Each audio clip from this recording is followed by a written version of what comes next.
Hello friends, good morning दोस्तों। इस video में हम लोग दिल्ली पुलिस कांस्टेबल एग्जाम 2023 के एक्सपेक्टेड कट ऑफ को लेकर चर्चा करेंगे। डिटेल में एनालिसिस करेंगे दोस्तों, ताकि इससे संबंधित कोई भी कंफ्यूजन हमारा ना रहे।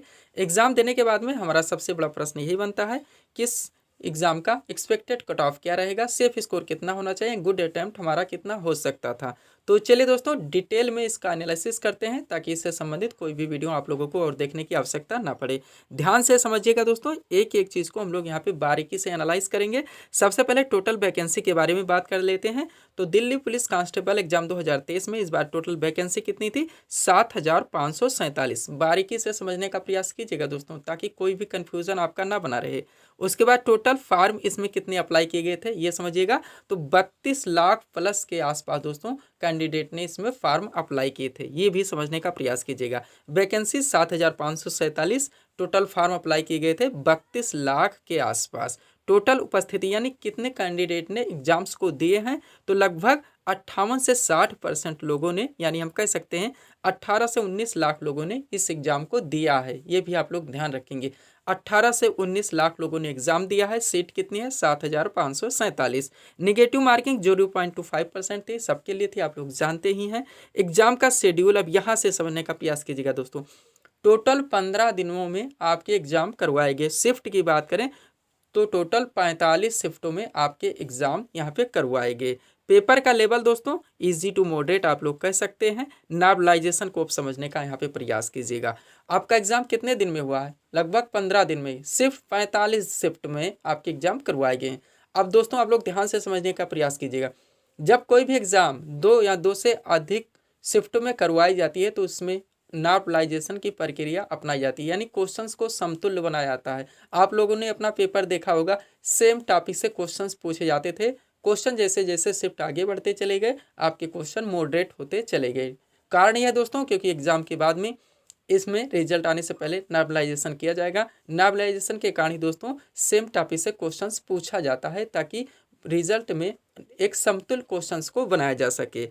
अब पेपर का लेवल इजी टू मॉडरेट हो या दोस्तों मॉडरेट हो या केवल इजी हो, फर्क नहीं पड़ता ज़्यादा, क्योंकि नॉर्मलाइजेशन होगा ही। अगर पेपर मॉडरेट लेवल का आया हुआ है, आप ज़्यादा क्वेश्चन अटैम्प्ट करते हैं, तो गलतियाँ ज़्यादा होंगी दोस्तों। तो इसमें जब आपका नॉर्मलाइजेशन किया जाएगा, तो इसमें ये चीज़ें भी ध्यान दी जाती हैं। इसमें ध्यान देती हैं दोस्तों, हर शिफ्ट का हाईएस्ट स्कोर निकाला जाता है, अटेम्प्ट का परसेंट निकाला जाता है। इससे आपका दोस्तों पेपर इजी था या मॉडरेट था, कितना सॉल्व आप लोगों ने किया, कितनी गलतियां गई, टोटल कितने हाईएस्ट क्वेश्चन से सॉल्व किए गए, इन सब का दोस्तों ये एक औसत निकाला जाता है। औसत निकालने के बाद में इसका नॉर्मलाइजेशन किया जाता है। तो इससे दोस्तों सब चीज़ें समतुल्य बन जाती हैं। तो जब नॉर्मलाइजेशन की प्रक्रिया अपनाई जाएगी, तो इसमें इजी टू मॉडरेट क्या और इजी क्या, बस थोड़ा बहुत फ़र्क पड़ता है। दूसरा फ़र्क दोस्तों, इसमें हम लोगों ने देखा कि फर्स्ट और सेकंड यानी पहली और दूसरी दिसंबर को दोस्तों पेपर थोड़ा सा मॉडरेट लेवल के थे। कारण ये था, जैसे जैसे शिफ्ट आगे बढ़ते चले गए, क्वेश्चन मॉडरेट होते चले गए।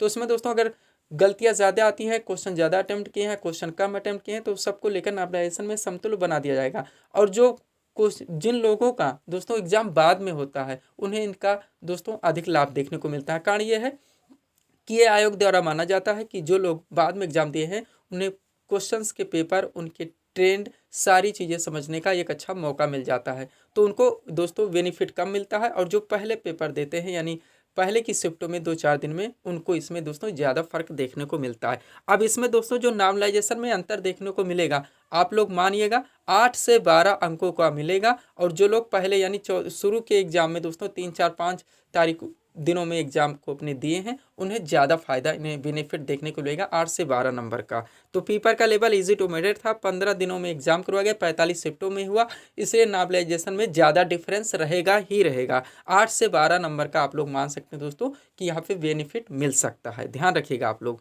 अब चलिए आगे देखते हैं दोस्तों, दिल्ली पुलिस कांस्टेबल 2022 का कैसे था, क्या कट ऑफ गया था, ताकि 23 आप लोग समझ सकें।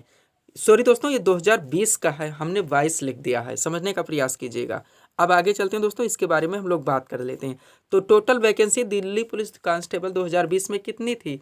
5,846 वैकेंसी थी, समझने का प्रयास कीजिएगा। ऑनलाइन आवेदन कितना हुआ था? 28,96,045 इसमें दोस्तों कैंडिडेट ने अपने फॉर्म अप्लाई किए थे। अब फाइनल कट ऑफ इनका समझिएगा। मेल का सबसे पहले तो मेल का जो गया था दोस्तों 5,846 वैकेंसी में वो 61.31 गया था, ओबीसी का 58.87 गया था, एससी का 55.24 गया था, एससी का 51.93 और ईडब्ल्यूएस का 51.54 गया था, यानी 61.31, 58.87, 55.24, 51.93 और 51.54 ये कट ऑफ गया था दोस्तों दिल्ली पुलिस कांस्टेबल एग्जाम 2020 का। समझने का प्रयास कीजिए, यानी यहाँ पे देखेंगे दोस्तों तो आप लोग कट ऑफ ज़्यादा ऊपर नहीं गया है, कट ऑफ ज़्यादा ऊपर नहीं गया है, जबकि सीट कितनी थी 5,846 थी और अप्लाई करने वाले कितने थे 28 लाख प्लस थे, और इस बार 32 लाख प्लस है, सीट भी ज़्यादा है। यानी यहाँ पे दोस्तों आप लोगों के 7,000 सीट के ऊपर है, वहाँ यहाँ 5,000 के ऊपर थे, यहाँ 28 लाख थे, वहाँ 32 लाख हैं, यानी सेम चल रहा है दोस्तों। दोनों तरफ देखें सीट और कैंडिडेट के अप्लाई तो सेम चल रहा है, और स्कोर कितना आया हुआ है ये आपके सामने है, नहीं फाइनल कट ऑफ कितना आया हुआ है ये आपके सामने है। अब फेमल का देखिएगा दोस्तों, उसके बाद हम लोग चलेंगे 2023 के बारे में पूरी तरह से समझने के लिए। फेमल का दोस्तों अनरिजर्व का गया था 41.19, ओबीसी का गया था 44.52, एससी का गया था 39.97, एसटी का गया था 39.44 और ईडब्ल्यूएस का गया था 30.66। ये दोस्तों फाइनल कट ऑफ है दिल्ली पुलिस कांस्टेबल एग्जाम 2020 का। अब देख लीजिएगा, अब हम लोग चलेंगे दोस्तों 2023 के बारे में पूरी तरह से चर्चा करने के लिए। अब ध्यान से समझिएगा दोस्तों, ये आया हुआ है आपका। अब दिल्ली पुलिस कांस्टेबल 2023 पेपर का level easy to moderate normalization की प्रक्रिया अपनाई ही जाएगी, आप लोग जानते ही हैं। उसके बाद में दोस्तों निगेटिव मार्किंग आपके 20 में भी थी और 2023 में भी है, तो सारी चीज़ें सेम है। सीट भी वहाँ पे ज़्यादा थी तो कैंडिडेट थोड़ा ज़्यादा थे, यहाँ सीट थोड़ी कम थी 2020 में तो कैंडिडेट थोड़ा कम थे, सब कुछ सेम चल रहा है। टोटल क्वेश्चन कितने थे दोस्तों दिल्ली पुलिस कांस्टेबल एग्जाम 2023 में? तो 100 क्वेश्चन थे। आप समझ लीजिएगा, जीके जीएस से 50 आए हुए थे क्वेश्चन लगभग, कंप्यूटर से 10 प्रश्न, रीजनिंग से 25 प्रश्न और मैथ से 15 प्रश्न, टोटल मिला के दोस्तों आपके 100 हो जाते हैं। अब 100 में दोस्तों एक गुड अटैम्प्ट समझने का प्रयास कीजिए कि गुड अटैम्प्ट यानी कि गुड क्वेश्चन कितने हम लोग कर सकते थे। तो 50 जीके जीएस था, आप लोग इसमें 35 मान सकते थे कि लगभग सॉल्व कर सकते थे।